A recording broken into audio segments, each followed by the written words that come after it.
میں سمجھتا ہوں کہ اس ملک میں بہت بڑی تبدیلی کا پیش خیمہ بن سکتی ہے، لیکن میری صلاحیتیں میں نے سمجھا کہ شاید اس کے مطابقت نہیں رکھتی۔ تو میں نے ایک کتاب پڑھی تھی ہمارے ایک سول سرونٹ مختار مسعود صاحب کے، وہ مقام جہاں خواہش قلبی اور فرض منصبی مل جائیں خوش قسمتی کہلاتا ہے۔ تو انسان کو وہ کام کرنا چاہیے جو اس کی دل کی آواز ہو، اور وہی اس کا اگر منصب بھی بن جائے۔ آپ مصور ہیں اور آپ بینک میں نوکری ڈھونڈ رہے ہیں تو شاید آپ کامیاب نہ ہوں۔ تو بس اسی توسط سے پھر میں نے کہا کہ میرے دل کی آواز یہی ہے کہ میں لوگوں کے پاس جاؤں، گلی کوچوں میں بیٹھوں، پنچایتوں میں بیٹھوں، کسی شخص سے براہ راست یہ جو دروازے ہیں، یہ جو قید و بند ہے، یہ جو بند کمرے ہیں، زندگی ان سے باہر ہے۔ تو اس قسم کی کچھ باغیانہ سوچیں تھیں، تو پھر وہ میں نے کہا کہ اس رشتے کو توڑنا چاہیے۔ کہ لوگوں نے مجھے بہت کہا جی پہلے آپ نے میڈیسن چھوڑی، اب آپ سول سروس چھوڑ رہے ہیں، اب کرنا کیا چاہتے ہیں؟ تو کعبے کی ہے ہوس کبھی کوئے بتاں کی ہے، مجھ کو نہیں خبر میری مٹی کہاں کی ہے۔ تو بہرحال ایک آئیڈیلزم کی تلاش تھی جو لیے پھرتی تھی۔ تو پھر میں نے والد صاحب سے اجازت لی تو وہ پھر حیران ہوئے، کہنے لگے کہ اس ملک میں تو کوئی پٹواری کی یا کوئی بھی اور نوکری نہیں چھوڑتا، تم اتنی اچھی بڑی نوکری چھوڑ رہے ہو۔ تو میں نے بہرحال وہ اس دفعہ نہیں مانے، پہلی دفعہ وہ مان گئے تھے، لیکن بہرحال میں نے کہا کہ نہیں، میں پہلے چھٹی لوں گا، پھر اس کے بعد۔ تو چھٹی کے بعد پھر میں نے الٹیمیٹلی آئی ڈیسائیڈڈ کہ 2 کشتیوں میں پاؤں نہیں رکھا جا سکتا، تو مجھے اس سے استعفیٰ دے دیا۔ تو وہ صرف ایک ہی شخص تھا جس نے میری اس فیصلے کی حمایت کی، وہ میری بیگم تھیں۔ تو that was a great support. تو یوں پھر میں نے ریزائن کر دیا۔ اس کے بعد کوئی بندوبست نہیں تھا، تو میں نے لمز میں ایک چھوٹی سی نوکری کر لی، جس سے مجھے سلسلہ چلنے لگ پڑا۔ تو اس سے پہلے ہی یہ اخوت کا تصور سامنے آ چکا تھا، میں نے بین الاقوامی سطح پر بھی سیکھا تھا، اور پھر جو میں چھٹی کے دوران پنجاب رورل سپورٹ پروگرام میں شعیب سلطان صاحب کی شاگردی میں نے بہت کچھ سیکھا، غربت کیا ہے اور اس کے خلاف جدوجہد کیسے ہونی چاہیے، لوگوں کو کیسے غربت کے خلاف جدوجہد کے لیے آمادہ کیا جا سکتا ہے، تیار کیا جا سکتا ہے، پارٹیسپیشن کیا ہے، یہ ایک اشتراکی جو ہے مشترک کاوش کا جو عمل ہے غربت کے خاتمے کے لیے۔ تو اس قسم کی باتیں تھیں۔ تو پھر اخوت کی بنیاد پڑی، اور اخوت میں ہم نے مواقعات مدینہ کو اپنا سرچشمہ بنایا، وہیں سے فیض کہ جی ایک شخص کے ساتھ دوستی کر لے تو دونوں کا بھلا ہو جائے گا۔ تو ہم نے کہا کہ انصار مدینہ اور مہاجرین کے درمیان یہ جو مواقعات کا رشتہ نبی پاک صلی اللہ علیہ وآلہ وسلم نے جوڑا، وہ محض ایک واقعہ نہیں ہے، وہ ایک سبق ہے، ایک پیغام ہے، ایک فلسفہ ہے، زندگی گزارنے کا ایک ڈھنگ ہے۔ تو ہم نے کہا کہ اگر 50% پاکستان غریب ہے تو 50% غریب نہیں ہے، یعنی 2 سیکشنز ہیں، ہیوز اینڈ ہیو ناٹس۔ یہ بھی اگر مواقعات کر لیں تو ہم ایک خوبصورت معاشرہ بنا سکتے ہیں۔ تو اس بنیاد پر پھر ہم نے اس کی بنیاد رکھی ہے دوستوں کے ساتھ مل کے، اور اس میں ایک چیز تھی کہ ہم نے کہا کہ اس میں ہم چھوٹے قرضے دے کے لوگوں کو نکالیں گے غربت سے، اور وہ قرضے بغیر سود کے ہوں۔ اب یہ ساری کہانی آپ کے سامنے ہے۔ سر اگر ہم اخوت کے سفر کی بات کریں تو اس کے اندر ملٹیپل چیپٹرز ہیں، اس میں انٹرفیتھ ہارمنی بھی ہے، اس کے اندر ایک ڈفرینٹ ونریبل کمیونٹی جس کو بالکل آسٹرسائز کر دیا گیا، معاشرے سے باہر نکال دیا گیا، اس کا بھی ذکر ہے۔ اس کے اندر اس قرض کی بھی بات ہے جو سود سے پاک ہے۔ اس کے اندر ان لوگوں کی طرف رجوع کرنے کی بات ہے جن کی طرف لوگ جاتے ہوئے جھجکتے ہیں۔ اس میں میڈیکل اسسٹنس بھی ہے، اس کے اندر چھوٹے قرضے بھی ہیں۔ تو اتنا سارا چیزیں یہ جو ہیں جو اخوت کام کر رہے سر، تو ان کو مینیج کرنا کس طرح، سفر آپ کا ابھی تک کیسا گزرا ہے سر؟ دیکھیے بنیادی طور پر ہر چیز جو ہے نا وہ ڈٹرمن ہوتی ہے آپ کی ویژن سے۔ تو اخوت کا ویژن کیا ہے؟ اخوت کا ویژن ہے ایک ایسے معاشرے کی تعمیر میں مدد جس میں ہر شخص کو عزت اور آبرو سے زندہ رہنے کا موقع ملے۔ اب یہ تو ہے ویژن، اس کے لیے آپ بھی کوشش کر رہی ہیں، بہت سے لوگ اور کوشش کر رہے ہیں، ریاست بھی کوشش کر رہی ہے۔ تو ہم نے کہا کہ ہم ایک غیر سرکاری ادارے کے طور پر بھی یہی کوشش کریں گے۔ اب اس ویژن کو اچیو کرنے کے لیے پھر آپ کو ایک حکمت عملی بنانا پڑتی ہے۔ تو ہم نے کہا کہ سب سے پہلی ہماری حکمت عملی یہ ہوگی کہ لوگوں کو اپنے پاؤں پہ کھڑا کریں، یعنی ان کو بغیر سود کے قرضے دیں اور وہ کاروبار کریں۔ تو 10 سال تک ہم نے اور کچھ نہیں کیا، یہی کیا. پھر رفتہ رفتہ ہمارا حوصلہ بڑھا، کارواں بنتا چلا گیا، لوگوں کی شراکت سے ہمارا جو ہے اعتماد اس میں اضافہ ہوا، وسائل میں اضافہ ہوا. تو پھر ہم نے کہا کہ کچھ اور کام بھی کرتے ہیں، کیونکہ معاشرے کی تعمیر کے لیے صرف معاشی انڈیپینڈنس یا معاشی خوشحالی تو کافی نہیں نا. غربت صرف معاشی نہیں ہے، غربت سیاسی بھی ہے، غربت سماجی بھی ہے، غربت اخلاقی اور روحانی بھی ہے. تو پھر ہم نے کہا کہ اس میں ہم تعلیم بھی لے کر آئیں گے کہ اگر قرضہ بغیر سود کے ہے تو تعلیم بغیر فیس کے ہونی چاہیے. تو وہ ماں جس کے پاس زیور نہیں ہے وہ کیا بیچے گی اور کس طرح اپنے بچے کو پڑھائے گی. پھر اس میں ہم نے تھوڑا سا صحت کا پروگرام شامل کر دیا. پھر ہم نے کہا کہ اس معاشرے میں سب سے جو بے بس ہے وہ کون ہے. تو ہمیں نظر آیا یہ خواجہ سرا ہیں، تو ان کی بھی بہبود اسپیچ میں شامل ہو گئی. پھر ہم نے اس میں اس کے ساتھ ساتھ ایک کلوتھس بینک بنایا. ہم نے کہا کہ جی میرے الماری میں 100 شرٹس ہیں، 100 پینٹیں ہیں، 100 جوتے ہیں. میں مثال دے رہا ہوں، اتنے ویسے ہیں نہیں. تو لیکن ہم نے کہا کہ کوئی ایسا شخص بھی ہے جو ننگے پاؤں پھرتا ہے، سخت سردی میں اس کے پاس ایک قمیض بھی نہیں ہے. میں نے ایک خواجہ سرا سے پوچھا کہ تمہارے پاس کتنی بنیان ہے؟ وہ ہنس کے مجھے کہتا ہے یہ بنیان کیا ہوتی ہے؟ میں نے تو آج تک بنیان پہنی ہی نہیں ہے. اب آپ مجھے بتائیں کہ کیا کوئی شخص ایسا ہے جو بغیر بنیان کے زندگی گزارتا ہے؟ یعنی ہم نے غربت کو اس نچلی سطح پر دیکھا ہی نہیں ہے کہ کچھ لوگوں کو پتہ ہی نہیں ہے کہ بنیان بھی پہنی جاتی ہے. تو یوں ہم نے پھر پاکستان کا نہیں بلکہ ساؤتھ ایشیا کا سب سے بڑا کلوز بینک بنا دیا. ہم نے لوگوں سے کہا کہ اپنے وہ کپڑے جو آپ اپنے بہن بھائیوں کو دیتے ہیں ہمیں دے دیں. اور ہم اب تک تقریباً 40 لاکھ کے قریب جوڑے اکٹھے کر کے تقسیم کر چکے ہیں. تو اس طرح مختلف قسم کے انیشیٹوز، اور سب سے بڑا انیشیٹوز تعلیم کا بن گیا، یونیورسٹی بن گئی. پھر ہم نے اب سوچا کہ ہم ہزاروں بچوں کو آئی ٹی ریلیٹڈ ٹریننگز دیں گے جس سے وہ انڈسٹری کے ساتھ چل سکیں اور اپنے روزگار کما سکیں. تو یہ چھوٹے چھوٹے بہت سارے مختلف، اب یوں سمجھیں کہ ایک بہت بڑا سمندر ہے اخوت، بنے گا، اللہ کرے گا اس کو بنائے گا. تو اس میں یہ چھوٹے چھوٹے آئی لینڈز آف ورچو ہیں، یہ سب ملیں گے. تو جو بھی اچھا کام ہے ہم کولیبوریشن سے، اشتراک عمل سے، رفاقت سے اور پارٹیسپیشن سے، حکومت کے ساتھ بھی ہم نے بہت سے کام کیے ہیں. حکومت کا قرضوں کا ایک بہت بڑا پروگرام ہم چلا رہے ہیں، وفاقی حکومت کے ساتھ بھی کر رہے ہیں. اب آپ کے آئی جی صاحب عثمان انور صاحب، وہ بھی مجھے تو لگتا ہے وہ پولیس سے زیادہ ڈیولپمنٹ پریکٹیشنر ہیں، تو وہ ان کے ساتھ مل کر بھی ہم الحمدللہ بہت ساری سماجی خدمت اور سوشل پروٹیکشن کے جو ہے وہ کام کر رہے ہیں. یہ معاشرے کا ایک رخ ہے جس کے اندر ہم آئلینڈز آف ورچیوز بنانے کی بات کرتے ہیں، کہ خوبصورت معاشرہ تشکیل کرنے کی بات کرتے ہیں. پھر ایک دوسرا رخ بھی ہے جہاں جو ایسی پکچر پینٹ ہوتی ہے جو خون میں ڈوبی ہو، ایسی تصویر بنتی ہے جس کے اندر افلاس، فرسٹریشن، مرحومیاں وہ نظر آئیں. اور اسی سلسلے میں سر اگر ہم ایک واقعے کا ذکر کریں جس کے لیے ایک تقریب بھی ابھی رکھی ہم نے، جو 23 جنوری 1990 کو ہوا، جب آپ چنیوٹ میں اسسٹنٹ کمشنر کے طور پر سرو کر رہے تھے. سر وہ معاشرہ کون سا ہے؟ اگر ہم اس کی بات کریں تو آپ کے پرسپیکٹو میں وہ معاشرہ کس طرح تشکیل ہوا؟ اس معاشرے کو کی روک تھام ہم کیسے کر سکتے ہیں؟ اس کو ریفارمیشن کی طرف سے کیسے لے کے جا سکتے ہیں؟ دیکھیں، نیکی اور بدی کی جو قوتیں ہیں نا، یہ ساتھ ساتھ چلتی ہیں. وہ اقبال کا مشہور شعر ہے کہ ستیزہ کار رہا ہے ازل سے تا امروز، شرار بولہبی سے چراغ مصطفی. یعنی شرار بولہبی بھی ہے اور اس کے مقابلے میں چراغ مصطفی بھی ہے. تو یہ نیکی اور بدی کی کشمکش ہی دنیا ہے نا. تو بدقسمتی یہ کہ ہمارے معاشرے میں کچھ جہالت شاید زیادہ ہے، کچھ تعصب شاید زیادہ ہے، کچھ فہم و فراست کی شاید کمی ہے، یا ہم یہ کہیں کہ سماجی شعور نہیں ہے. ہم کہتے ہیں کہ مجھے میرا حق مل جائے لیکن میں اپنا فرض ادا نہ کروں.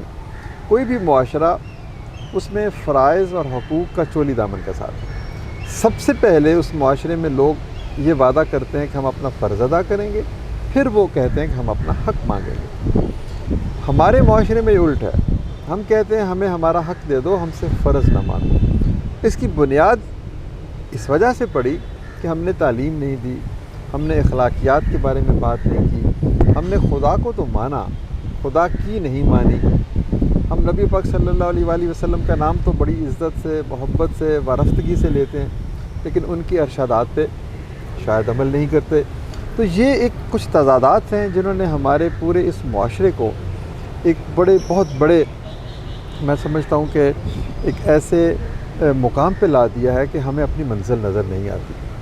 تو جس واقعے کی طرف اشارہ آپ کر رہی ہیں، وہ واقعہ میں اس کو بتا نہیں سکتا کہ وہ واقعے نے میری شخصیت پہ کس طرح اثر انداز ہوا کہ ایک دن اچانک آپ کے سامنے 7 پولیس کے نوجوان جو ہیں بے گناہ ہیں اور ان کو تشدد کر کے، پتھر مار کے، ڈنڈے مار کے، سلاخیں مار کے سب کے سامنے، ہزاروں لوگوں کے سامنے تہہ کر دیا جائے، ان کا خون بہا دیا جائے. کوئی یہ بھی نہ پوچھے کہ یہ کون تھے، کہ کس ماں کا چراغ تھی اس کی آنکھوں کا، یہ کہاں سے آئے تھے، ان کے خون کی بھی کوئی حرمت ہے، کسی نے یہ نہیں پوچھا.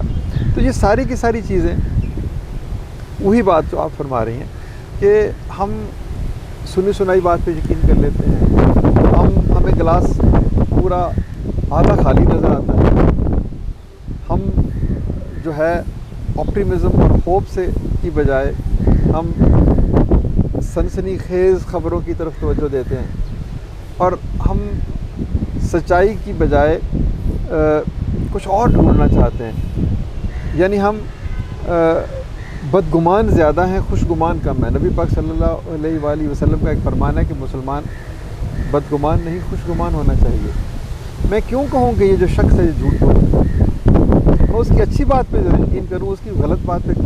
کسی شخص کے جھوٹا ہونے کے لیے اتنا ہی کافی ہے کہ وہ سنی سنائی بات آگے لوگوں کو سناتا پھرے بغیر تحقیق کے. تو ان ساری باتوں پھر کچھ ہماری اپنی بھی خامیاں ہیں، بحیثیت معاشرہ ریاست کی بھی خامیاں ہیں، اور گورننس کی بھی پاورٹی ہے. تو ان ساری باتوں سے کچھ ایسا ماحول بنا ان دنوں چنیوٹ میں کہ چنیوٹ کے شہریوں کا جو اعتماد تھا قانون نافذ کرنے والے اداروں پر یا حکومت محکموں پر، وہ کم ہو گیا. تو اچانک یہ واقعہ ہوا کہ ایک شہر میں چوری چکاری ڈکیتی ہوئی، تو ادھر سے ایک پولیس کے کچھ لوگ گزرے، تو کسی نے کہہ دیا کہ یہ تو مجھے انہی لوگوں کے ساتھی نظر آ رہے ہیں جنہوں نے چوری کی ہے. بس اتنی سی بات کہنے کی بات تھی، وہ بھڑک اٹھی اور مساجد میں اعلان ہو گیا جی ہم نے چور پکڑ لی ہیں جو پولیس کی وردی میں ملبوس ہیں. اب کسی نے یہ نہیں دیکھا کہ وہ پولیس کی وردی میں چور ہیں یا پولیس کے سپاہی ہیں. تو بس ایسی بات کہنی تھی، سینکڑوں ہزاروں لوگ اکٹھے ہو گئے. اور پھر جب ہجوم ہوتا ہے نا، اس کی عجیب سی سائیکالوجی ہوتی ہے، اس میں منفی جو ہے نا جذبات وہ زیادہ ہوتے ہیں. وہاں پر آپ کسی کو کچھ سمجھا بجھا نہیں سکتے، آپ پند و نسائے سے کام نہیں لے سکتے، آپ کوئی وزڈم کی بات ہجوم کے سامنے نہیں کہہ سکتے. وہ جذبات کے رخ پہ بہتا ہے اور پھر بہتا چلا جاتا ہے، اور وہ جذبات بھی منفی ہوتے ہیں. پھر اس میں کچھ ویسٹڈ انٹرسٹ آ جاتے ہیں. کسی کو لیڈر بننے کا شوق ہے، کسی کو خود نمائی کا شوق ہے، کسی کو آگ لگانے کا شوق ہے، کسی کے اندر پہلے سے انتقام کی آگ بھڑکی ہوئی ہے اور وہ پھر اس سے معاشرے سے انتقام لینا چاہتا ہے. تو دنیا نے تجربات و حوادث کی شکل میں جو کچھ مجھے دیا ہے وہ لوٹا رہا ہوں میں. تو اس شخص کو جو کچھ معاشرے سے ملا ہوتا ہے، نفرت، حقارت، یہ پھر وہ لوٹاتا ہے. اور جب وہ ہجوم میں دیکھتا ہے کہ مجھے طاقت مل گئی ہے، تو اس کے اندر کا یہ جو نفرت کے جو جذبات ہیں یہ اور زیادہ ابھرتے ہیں. پھر اس وقت اس کو یہ پتہ ہے کہ مجھے کوئی پوچھنے والا نہیں ہے، میرا کوئی محاسبہ نہیں ہوگا. آپ دیکھیں نا کتنے ہزاروں ایسے واقعات ہوئے ماضی میں. کبھی کسی کو کچھ سیاسی بنیادوں پر رعایت مل گئی، کچھ مذہبی بنیادوں پر رعایت مل گئی، کچھ اس لیے رعایت مل گئی یہ غریب ہیں، اسے کچھ نہ کہو. قانون تو امیر غریب اور فیتھ کے تمام اصولوں سے بلند ہے. تو ان سارے اب کوئی سائیکالوجسٹ آئے تو وہ اس کی پوری تحقیق کرے، اس کے بارے میں اس کی گہرائی کو جانچنے کی کوشش کرے. لیکن ہوا یہ کہ ہزاروں لوگ اکٹھے ہو گئے اور انہوں نے ان بے گناہوں کو بے دردی سے مارا.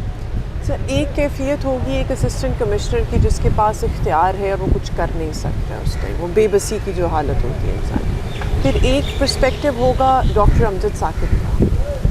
تو بحیثیت انسان امجد ثاقب کو کیسا لگا تھا وہ دیکھ کے؟ دیکھیں یہ مجھے رات کو 4 بجے ایک فون آتا ہے, میں سویا ہوں, اس وقت موبائل تو نہیں تھے, تو فون کی گھنٹی بجتی ہے اور مجھے یہ اطلاع ملتی ہے کہ یہ ہوا. اب میں چونکہ نوجوان تھا, ابھی سروس کا آغاز تھا, تو مجھے پہلے تو اپنے آپ کو سمجھانے میں وقت ملا کہ مجھے کیا کرنا چاہیے. تو جو کچھ میں نے کوشش کر سکتا تھا, جو مختلف حوالوں سے جس چیز کو میں نے اطلاع دینی تھی دینے کی کوشش کی, لیکن مجھے کہیں سے مثبت جواب نہیں ملا. تو پھر میں نے کہا اچھا میں خود جاتا ہوں وہاں پہ. پھر ایک یہ خیال آیا کہ میں کیسے جا سکتا ہوں, میرے پاس کوئی حفاظت کے لیے کوئی لوگ ہونے چاہیے. وہ ہزاروں کا سونا گروہ ہے اور وہ مشتعل ہے, تو میں اکیلا, ان میں سے شاید کچھ لوگ مجھے پہچانتے ہوں, کچھ لوگ نہیں پہچانتے ہوں گے, تو میں کیا بات کروں گا. تو بہرحال میں نے میری بیگم نے مجھے کہا کہ آپ کو نہیں جانا چاہیے, آپ اکیلے کیسے جائیں گے, آپ کے کیا تو گاڑی بھی نہیں ہے, ڈرائیور بھی نہیں ہے, 4 بجے ہیں. لیکن بہرحال یہ میں سمجھتا ہوں کہ مجھے خدا نے صحیح فیصلہ کرنے کی توفیق عطا کی. میں نے کہا کہ نہیں میں جاؤں گا. اور چونکہ میں الحمدللہ پچھلے 1 سال سے یہاں پر سرو کر رہا ہوں, تو لوگ مجھے پہچانتے ہیں. کم از کم وہ مجھے تو نہیں سمجھیں گے کہ یہ ڈاکوؤں کا ساتھی ہے, لیکن میرا ایک فرض ہے بحیثیت انسان بھی اور بحیثیت سب ڈویژنل میجسٹریٹ کہ بھئی اس قسم کی سچویشن ہے, تو میں کچھ نہ کچھ تو کردار ادا کروں. کل کو میں اپنے ضمیر کے سامنے یا حکومت کے سامنے کیا جواب دوں گا کہ مجھے اطلاع ملی اور میں گھر میں بیٹھا رہا اس انتظار میں کہ میرے پاس گارڈ آئے گی پھر میں جاؤں گا.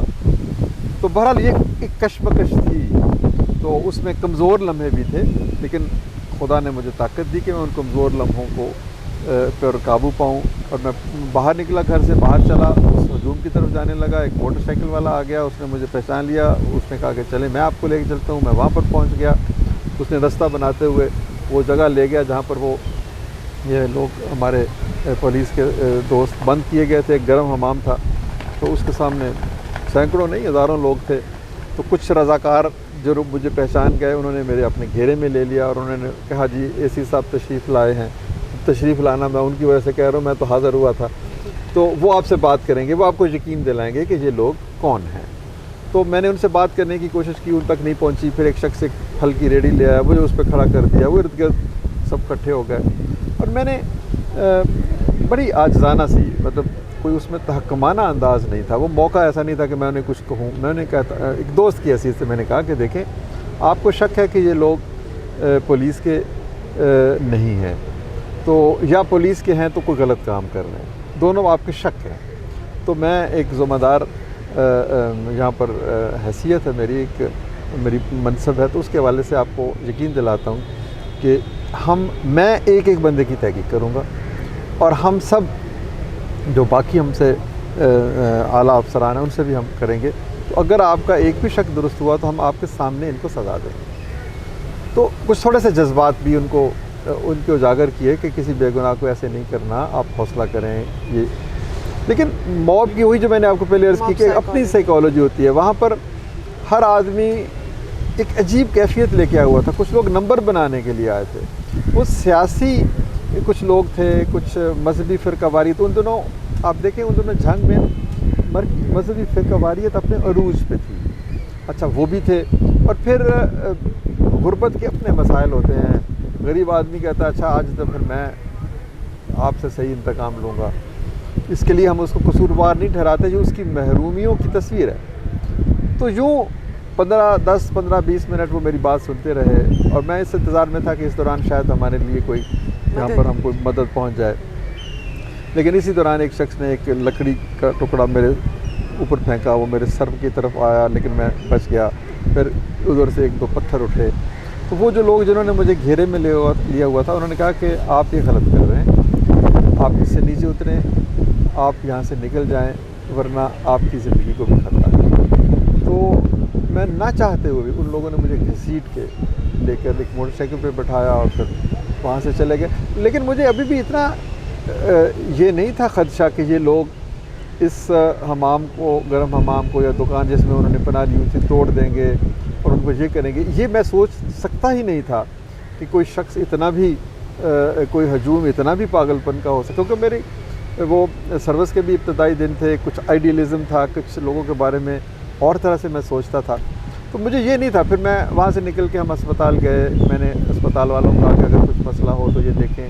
مطلب میں مکمل طور پر پوری طرح اپنے حواس میں ہیں، اور ہم نے کہا، پھر میں نے کہا کہ چلیں تھانے چلتے ہیں. تھانے ہم پہنچے تاکہ نفری کو اکٹھا کریں اور پھر جا کر دوبارہ ان کے پاس جائیں. یہ مقصد لے کے میں تھانے گیا، لیکن تھانے میں بھی سوائے چند سپاہیوں کے وہ جا نہیں سکتے تھے. اگر وہ بھی چلے جاتے تو تھانے کی حفاظت، وہاں پر اتنا آپ کا سامان اتنا ریکارڈ ہوتا ہے.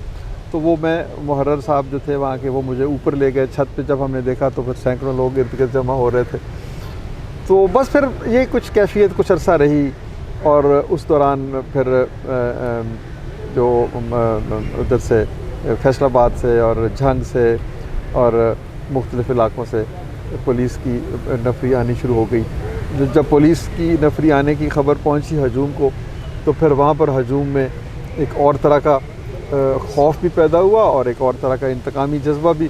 انہوں نے کہا کہ جی ہم ان کے آنے سے پہلے ان سے تو حساب کر لیں.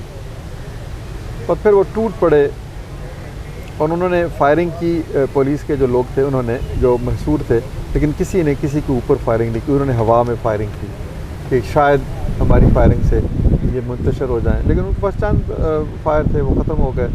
اور انہوں نے اس کو آگ لگا دی، اس پورے گرم حمام کو. وہ لوگ جو پھر اس آگ سے باہر نکلے پولیس والے بچانے کے لیے، تو ان کو پکڑ کر ان کے ساتھ وہ سلوک ہوا، جس پہ میں سمجھتا ہوں کہ درندگی کو بھی شرم آنی چاہیے.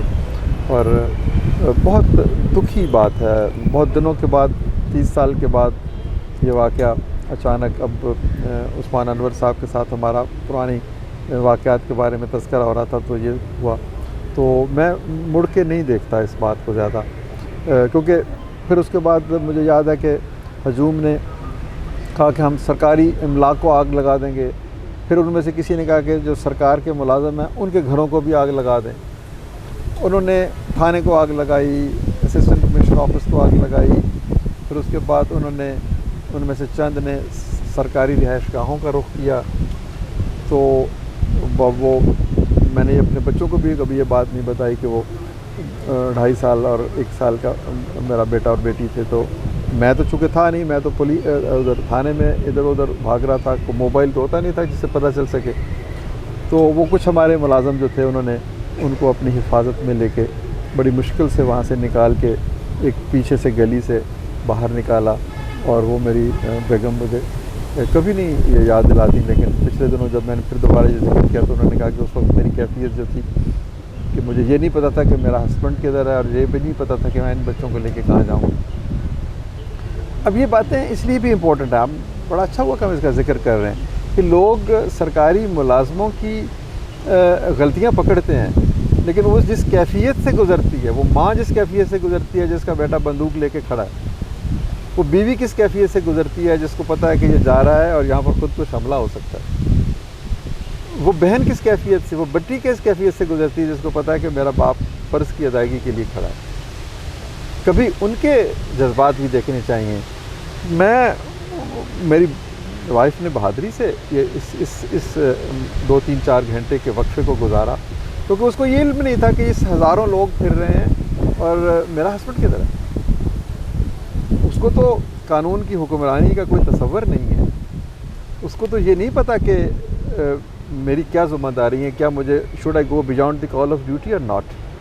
تو یہ ایک سب سے اہم نقطہ ہے کہ ہمارے معاشرے کے دانشوروں کو، صحافیوں کو، لکھنے والوں کو یہ بھی کہنا چاہیے، یہ بھی دیکھنا چاہیے کہ جس کا اب جو 7 معصوم جو جان سے گئے، کسی نے نہیں لکھا اس کی ماں کے آنسو کتنی دفعہ بہے ہوں گے. بس یہ کہہ دیا کہ جی پولیس کی وردی میں تھے، گویا وہ پولیس کی وردی میں ہونا یہ تو نہیں کہ وہ جرم کر رہے تھے. تو یہ ایک بہت عجیب سا واقعہ ہے، 7 آدمیوں کی شہادت اور اس کے بعد پھر جلاؤ، گھیراؤ اور ہجوم. اور یہ تو اس قسم کے واقعات کی پوری ہماری بات میں بڑی ہم ایک لمبے جسے کہتے ہیں نا کہ انکوائریز کے سلسلے سے گزرے. ایک جج صاحب کو ٹریبیونل بنایا گیا جس میں ہم پیش ہوئے. وہ جج صاحب کو میں بڑی داد دوں گا کہ وہ 1 مہینہ چنیوٹ میں انہوں نے گزارا، اور رات کو وہ مختلف دکانوں پہ، کوئی چائے کی دکان پہ چلے گئے، کوئی سائیکل پنکچر کی دکان پہ چلے گئے، لوگوں کے گھروں میں چلے گئے، تندوروں پہ بیٹھ کر وہ لوگوں سے پوچھتے رہے کہ یہ کیا ہوا، اس میں انتظامیہ کی یا پولیس کی یا مختلف افسران کی کس کس کی کوتاہی ہے. تو بہرحال وہ ایک بڑی لمبی چیز بنی, اس کا آؤٹ کم بھی ہوا, مجھے ایک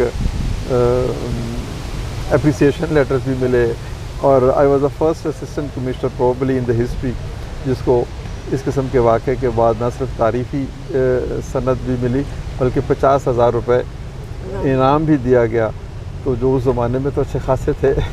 تو اس کے بعد میں 1 سال مزید سینیورٹ میں اسسٹنٹ کمشنر رہا, اور میری اس جو میں نے جو وہاں پر کردار ادا کیا لوگوں نے اس کو سراہا, اور میں اپنی آنکھوں میں اس وقت تو میرے لیے عزت اور احترام تھی, وہ میرا اصل انعام ہے آج بھی. بلکہ ذراع تفنن میں آپ کو بتاؤں کہ بہت عرصہ پہلے ایک چنیوٹ کا ایم این اے مجھے ملا, تو اس نے کہا کہ ڈاکٹر صاحب میں 3 دفعہ ایم این اے بنا ہوں, اس شہر میں اگر کوئی مجھے شکست دے سکتا ہے نا الیکشن میں تو وہ آپ ہیں, اس کے علاوہ کوئی مجھے نہیں ہرا سکتا. تو یہ ایک پبلک, یہ بھی ایک اس کی ایک ڈائمینشن ہے کہ how you earn respect, how you earn trust of the people. تو ہمارے افسران کو اس ٹرسٹ کے لیے زندگی گزارنی چاہیے. یہ کر و فر, یہ نیلی پیلی بتیاں, یہ اپنی جگہ پر اس کی اہمیت ہے کہ یہ آپ کے دل کو وقتی طور پر سکون دیتی ہیں یا آپ کی انا کی تسکین کا باعث بنتی ہیں, لیکن ایک سول سرونٹ اس کی الٹیمیٹ جو اس کا جو ہے نا انعام, وہ یہ ہے کہ جس شخص کے لیے وہ کام کر رہا ہے اس کی آنکھوں میں خوف ہے یا محبت. تو سر اگر ہم لوگ اس کو آگے آج کے معاشرے کی بات کریں تو پاکستان وہ 1990 والا ہے یا 1947 والا ہے یا 2008 والا ہے, 2010 والا ہے یا 2015 والا ہے, جس کے اندر ہم لوگوں نے میجر ہسٹوریکل ایونٹس دیکھے اس ملک کے اندر جنہوں نے ہمارے نیریٹو کو بھی چینج کیا, تھوڑی دیر کے لیے انسان ہمارے سارے لوگوں کو ہلا کے بھی رکھ دیا. تو پاکستان کا جو خواب ہے اگر ہم اس کی بات کریں تو وہ ان واقعات سے انفلوئنس ہوا, نہیں ہوا, کہیں گم ہو گیا, دوبارہ اجاگر کیا جا سکتا ہے؟ دیکھیے جو وقت ہے نا ایک دریا ہے, یہ بہتا رہتا ہے, وقت بدلتا رہتا ہے. تو یہ تو ہو نہیں سکتا کہ آج سے 100 سال پہلے ہم جیسے تھے آج بھی ویسے ہوں. یہ بھی نہیں ہو سکتا کہ 10 سال پہلے ہم جیسے تھے وہ آج ہوں. ٹیکنالوجی بدل رہی ہے, زندگی بدل رہی ہے, آرزوئیں بدل رہی ہیں, اخلاقیات بدل رہی ہیں, اور جو مختلف علوم ہیں وہ ہمارے اوپر اثر انداز ہو رہے ہیں. تو ثبات ایک تغیر کو ہے زمانے میں, صرف تغیر پرماننٹ چیز ہے, یعنی چینج از پرماننٹ, باقی تو چیز تو یہ چینج ہوں گی. اچھا اب چینجز کیا ہیں؟ ٹیکنالوجی کی چینج ہے, علم کی تبدیلی ہے, سیاست کی تبدیلی ہے, ہماری اخلاقیات کی تبدیلی ہے, تحمل اور برداشت کیا کمی ہو رہی ہے, بڑھ رہی ہے, ہم درد مندی سے محروم ہو رہے ہیں یا قریب جا رہے ہیں, ہم آدمی سے انسان بن رہے ہیں یا نہیں بن رہے, ہم کس طرح سے کام کرنا چاہتے ہیں. تو یہ ساری کی ساری چیزیں دیکھنی ہے. وقت تو بدلتا ہے, تو یہ کسی بھی شخص کی کوئی بھی رائے ہو سکتی ہے. اجتماعی رائے بہرحال یہی ہے کہ ہم اخلاقی اعتبار سے پیچھے گئے, مادی اعتبار سے ہم آگے گئے.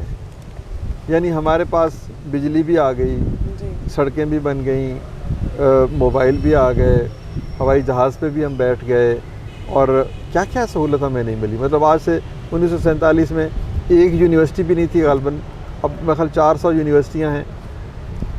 آپ دیکھیے کہ کیا بجلی تھی وہاں پہ اس وقت, گیس تھی اس وقت, آج ہم کہاں پر ہیں.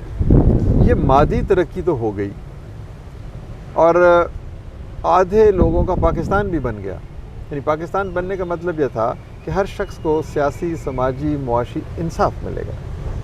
تو آدھے لوگوں کو تو پاکستان بن گیا کیونکہ ان کو یہ سب چیزیں مل گئیں. تو آدھے لوگ جو آج بھی خستہ تن ہیں, پھٹے ہوئے کپڑے پہنتے ہیں, جوتی نہیں ہے, صحت نہیں ہے, صاف پانی نہیں ہے, چھت نہیں ہے, روزگار نہیں ہے, امید نہیں ہے, تو ان کا پاکستان کب بنے گا؟ تو یہ سوال ہیں ہمارے سامنے. ہمیں کسی ایک جواب پہ نہیں جانا چاہیے, نہ ہمیں نا امید ہونا چاہیے کہ بہت خراب ہو گیا ہے. امید تو ہمیشہ رکھنی چاہیے, لیکن بہرحال اجتماعی نقطہ نظر یہی ہے کہ ہم نے اخلاقیات کے حوالے سے بہت کچھ کھو دیا ہے. اچھا اب سوال یہ ہے کہ جب ہم اس نتیجے پہ پہنچ گئے کہ ہم نے اخلاقی تنزل کا راستہ شروع کر دیا، تو پھر اس کا حل ڈھونڈے نا. One must be not the part of problem but the part of solution. اب حل کیا ہے؟ ماں باپ کے اوپر بھی تو ذمہ داری آتی ہے کہ وہ کیا تربیت دیتا ہے، پھر محلے کی ذمہ داری آتی ہے، پھر مولوی صاحب کی ذمہ داری آتی ہے، پھر سکول کی آتی ہے، پھر کالج، پھر یونیورسٹی. تو یہ سارے ادارے جب تک ایک فرد کی تربیت کی ذمہ داری ادا نہیں کریں گے تو پھر یہی ہجوم ہوگا، یہی کشت و خون ہوگا، یہی ظلم و بربریت ہوگی. تو میں سمجھتا ہوں کہ نقطۂ آغاز ماں ہے یا باپ ہے یا بھائی ہے. وہ کیسا دیکھنا چاہتا ہے اپنے بیٹے کو. اگر باپ اپنے بیٹے کو کہتا ہے کہ جاؤ آ کے جو گھنٹی بجی ہے اس شخص کو کہہ دو میں گھر میں نہیں ہوں، تو وہ کیا پیغام دے رہا ہے؟ تو میں کہتا ہوں کہ اصلاح معاشرہ کی تحریک اوپر سے شروع نہیں ہوتی. اب نبی پاک صلی اللہ علیہ وآلہ وسلم کا تبدیلی کا، انقلاب کا پورا منظر آپ کے سامنے فرد سے شروع ہوتا. تو فرد بدلے گا، اس کو دیکھ کے دوسرا بدلے گا، پھر محلہ، پھر گلی، پھر شہر، پھر ملک. تو میں ویسے بڑا پر امید رہنے والا شخص ہوں. مجھے یقین ہے کہ تعلیم کے چراغ روشن ہوں گے، تربیت کے چراغ روشن ہوں گے. ہمارے تعلیمی اداروں سے مجھے تھوڑی سی شکایت ہے کہ وہاں پر تعلیم تو دی جاتی ہے، تربیت نہیں دی جاتی. اور تعلیم سے زیادہ اہمیت رکھتی ہے تربیت. علم ایک اور شے ہے، لیکن تربیت ہے جو آپ کو اچھے عمل کی طرف لے کے جاتی ہے. اگر آپ حسن سلوک نہیں رکھتے، حسن گفتار نہیں رکھتے، حسن سیرت نہیں رکھتے، حسن کردار نہیں رکھتے، آپ کسی گرے ہوئے کو اٹھاتے نہیں ہیں، آپ یہ نہیں دیکھتے کہ میرا ہمسایہ کیوں بھوکا ہے، تو آپ کے اس علم کا کیا فائدہ ہے؟ اور ایک اور آخری چیز میں یہ کہوں گا کہ ہم نے سائنس کو علم سمجھ لیا. ہم کہتے ہیں جی یہ ڈیٹا انالسٹ بن جائے، یہ ہمارا بچہ کمپیوٹر سائنٹسٹ بن جائے، یہ ہمارا فزسسٹ بن جائے، یہ پلان. ہم نے جو اخلاقی علوم تھے وہ پڑھانے بند کر دیے. ہم سوشیالوجی نہیں پڑھتے، ہم فلسفی نہیں پڑھتے، ہم سائیکالوجی نہیں پڑھتے، ہم تاریخ نہیں پڑھتے. یہ اصل میں یہ علوم ہیں، باقی چیزیں ہنر ہیں. ان علوم کے بغیر معاشرے کی بنیاد تعمیر نہیں ہو سکتی. اگر معاشرے میں فلسفی نہیں ہے، سوچنے والے نہیں ہیں، تو آپ معاشرے میں جو ہے وہ ایک اخلاقی جو خوشبو ہے وہ نہیں پھیلا سکتے. تو جب تک ان علوم کی طرف کو ہم انٹیگریٹ نہیں کریں گے اپنے سائنٹیفک علوم کے ساتھ، تو پھر ماں باپ کی جب تک ذمہ داری پوری نہیں کریں گے. اب امام مسجد کی بھی ذمہ داری کی طرف دیکھیں کہ 20% عبادات ہیں قرآن پاک میں اور 80% معاملات دنیا ہیں. تو ہمیں معاملات دنیا میں کی ہم بات کرتے ہیں تو کچھ لوگ کہتے ہیں دین اور ہے، دنیا اور ہے. دنیا کی کامیابی کے لیے تو ہمیں یہاں پر اللہ تعالیٰ نے بھیجا ہے، تو ہم دنیا میں کامیاب ہوں گے تو دین میں خود بخود کامیاب ہو جائیں گے. تو اس قسم کے باتیں میں سمجھتا ہوں کہ یہ ڈائلاگز ہیں، معاشرے کی ہر سطح پر ان کے اوپر گفتگو ہونی چاہیے. Thank you so much. Thank you. Thank you very much Shahrbano. Let me thank you کہ آپ نے اتنے اچھے سوال پوچھے. اچھے جواب کا انحصار اچھے سوال پہ ہوتا ہے. بہت شکریہ. ہم کے ٹھہرے اجنبی اتنی ملاقاتوں کے بعد، پھر بنیں گے آشنا کتنی مداراتوں کے بعد. کب نظر میں آئے گی بے داغ سبزے کی بہار، خون کے دھبے دھنیں گے کتنی برساتوں کے بعد.